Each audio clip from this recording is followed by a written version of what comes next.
Hey everyone, we are plodding along. Now we have civil rights as a social movement. And this is, I think, what everyone pictures when they hear that term civil rights. They think immediately of the civil rights movements and they think of kind of the icons of this movement. They think of Martin Luther King Jr., they think of sit ins, they think of bus boycotts, they think of the Million Man March, maybe they think of Rosa Parks, maybe they think of Malcolm X. And this is all good. These actors really drive social rights, and I want you to remember that word drive. The civil rights movement flips the script on social movements. It's a as major government action occurs, then social movements, then more government actions. So that is that these social movements drive government change. They put so much pressure on policymakers. They draw such public attention and then eventually public support to these causes that government has to act. And then these movements go even further. The 24th Amendment is passed in 1964. And now let's take a look at this text. So, one, it allows anyone to vote in any election, and take a look at this. Shall not be denied or abridged by the United States or any state by reasons of a failure to pay any poll tax or other tax. Okay, so earlier I told you about literacy tests and how that barred people. Then there was nothing inherently racist in asking people to pay money at the polls, right? Of course there is. Of course there is.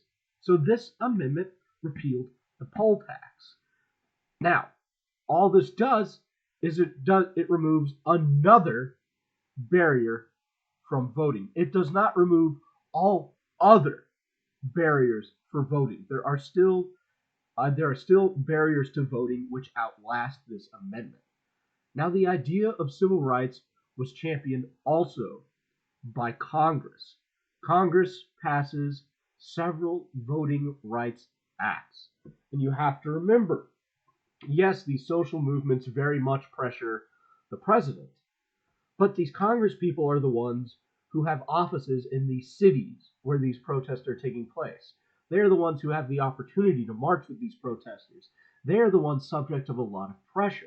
And boy, is that pressure effective. The Civil Rights Act of 1964. This is the big one. This is the big one that outlaws all segregation. It requires all voting qualifications to be applied equally. Now, that doesn't remove all barriers to voting, but you can't suddenly raise the tax on somebody who just happens to be a similar color, or a different color rather, than you. Now, it outlawed discrimination in public places and government offices. This includes hotels, restaurants, everything. Now, this was fought in the Senate. Southern senators did not want this to pass, and they filibustered it for 57 days. Senator Strom Thurmond. And Strom Thurmond's really weird. He's really weird. We will talk about him in class because I find him to be such a abhorrent and yet interesting character in the history of the United States. Strom Thurmond was one of the longest serving senators in the United States, and he filibustered this for over 24 hours to prevent this bill from passing. Now, enough votes were gathered to end that filibuster, and it did pass. Now, the second Voting Rights Act. This comes right after Civil Rights Act. It removes all barriers to voting for anyone by any reasons. It mainly is in effect today, and it affects how we run our elections. Now, there were some issues. It represented enormous expansion of federal power. States had previously had kind of total autonomy over their election laws. Even the ability to pass all these little wonky laws that prevented people from voting who just happened to be black. They just happened to be black, according to these legislatures, or state legislatures, I should say. Now, some problem states get some extra scrutiny, and they can't change voting procedures without checking in with the federal government. Now, part of it was overturned in 2013, with the Supreme Court arguing, well, the Voting Rights Act effectively doesn't need to be enforced today because election discrimination is over in the United States. That is, the requirements that were passed in the voting rights era were no longer relevant today, was the argument of the Supreme Court. Now, here we have the civil rights movement again as an interest group.